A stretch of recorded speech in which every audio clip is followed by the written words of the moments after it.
Hi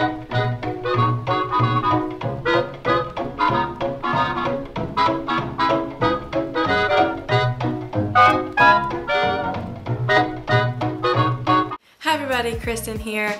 Since I recently made a video about adding a color in knitting and having a 2-color Fairisle pattern going, I thought it would be really helpful to also show you how to tie together your ends and tails inside your work and sew them into the work. So basically you want to tie them together and sew them in because that's the most secure way to make sure that they don't come undone.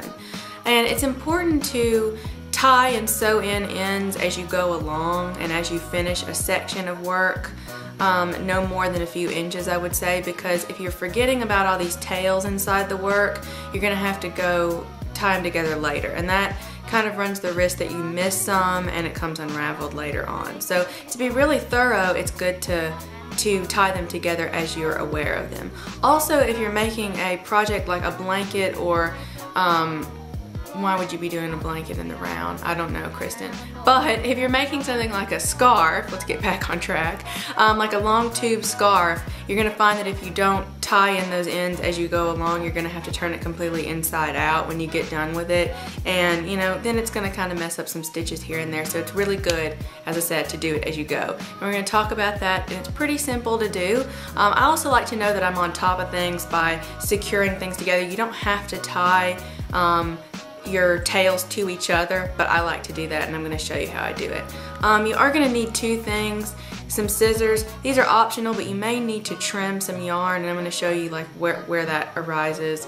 And then you're going to need like a tapestry needle, and this is plastic, and it's just these little plastic kind of long needles, and you can get these by the knitting crochet section at any of your craft stores. So these are really good because the yarn can fit through this hole. Whereas any kind of regular sewing needle, you're not going to be able to get the yarn through. You can try. Oh, you can try. You might not succeed. So let's get right into it. So here we are with my usual setup, the china cabinet and all.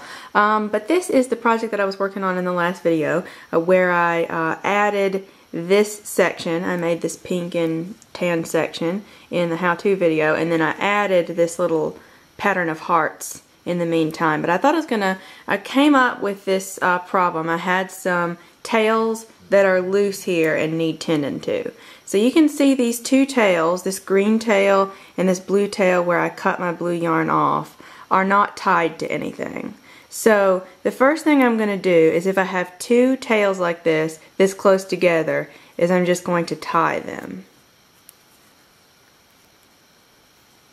And I like to tie them twice. Don't do it too tight, but do it, you know, secure. And so now you're gonna have them, you know, this is fine. What you could do is you could cut them off and just leave them. But personally, I like to sew them into the work. So that's what we're going to talk about. Also down here I have 2 more that I've tied together, which is the pink and this tan. So I'm going to start up here at the top. And also you want to be very careful when you're sewing that you're not letting anything come off your needles. So here's my little tapestry needle here, and we're getting ready to sew in this green. If you can see, sometimes the end has kind of like a fuzzy tip. That can prevent it from going through the needle, so you could cut it to make it a little bit more flat, and you can also twist it to get it through the needle. And then squeeze it together and push it, and you should be able to get it through. Now you don't need to tie it or anything like that, so don't worry about that. So now that we've got our, you know, yarn threaded on our needle here, I want to go through some light colors. So I don't want to go through the white, I'm going to go through the green. So I'm going to go underneath a section of greens. Like here I've got 3 greens in a row. 1, 2, 3. I'm going to go under those 3, all of them together, pull the yarn through.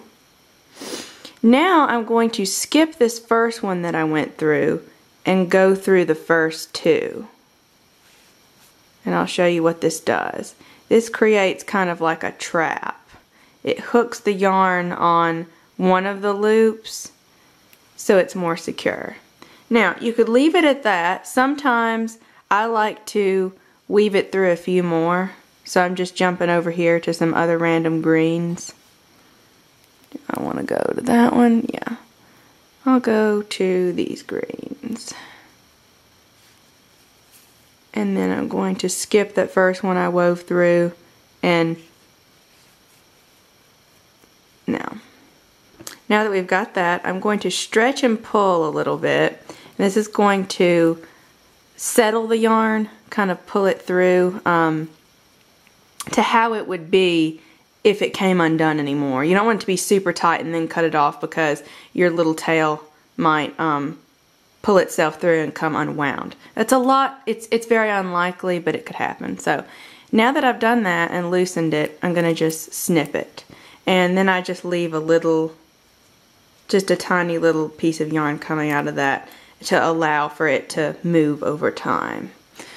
Okay, so then we can see here on the front, we don't see any of our yarn that we wove through on the back, because we chose to weave the green through the green and so on. You don't ever want to put a color, a different color through other ones. That just won't really go well.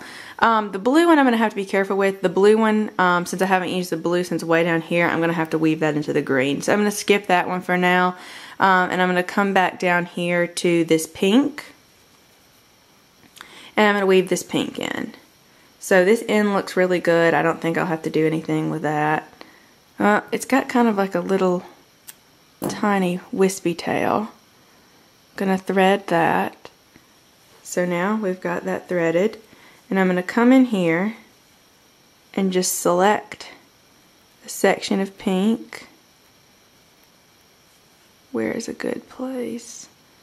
Just pick an area where you've got two or more of that color in one area. So there's 3 on my needle right there. Apologize for my nails. I could paint them sometimes or give myself a manicure, I know.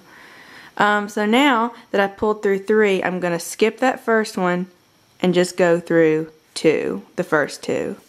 And again, that's going to just catch it. And I think that's all I want to go through on that one. So I'm going to kind of adjust it again, and then I'm going to cut it off, leaving a little tail. Discard the yarn. So, and then we can do it again with this tan one.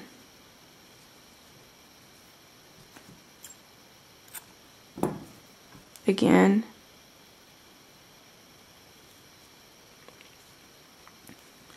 The yarn.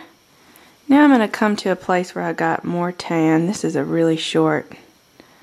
I'm going to just weave it through these 2. You just have to find the best place to weave that you can. You may not always have a good place. And like here you can see it's about to come off of my needle. So I'm having to be really careful. So I just wove that one once because, as you can see, there's not a lot of other selection for tan. There was really just those 2 that I could weave it through, or I could hop over here and do it through those, and that's due to the nature of our pattern on the front. So you just have to find what you can to weave it through. If you can only weave it once, that's better than nothing at all. That's what I always say. So then this blue one I'm going to take care of later off screen, because I'm going to have to figure out what I'm going to do and if I'm going to put it through the green and if it'll camouflage well into the green. So then, you know, that's basically all you'll do. And then this is my working yarn, so don't, you know, that's of no concern. But basically, as long as you weave in everything as you go, everything's going to stay really neat and put together. So thanks so much for watching, guys. Please subscribe to this channel for more videos of the like, and give it a thumbs up if you like this video in particular, and I'll see you next time.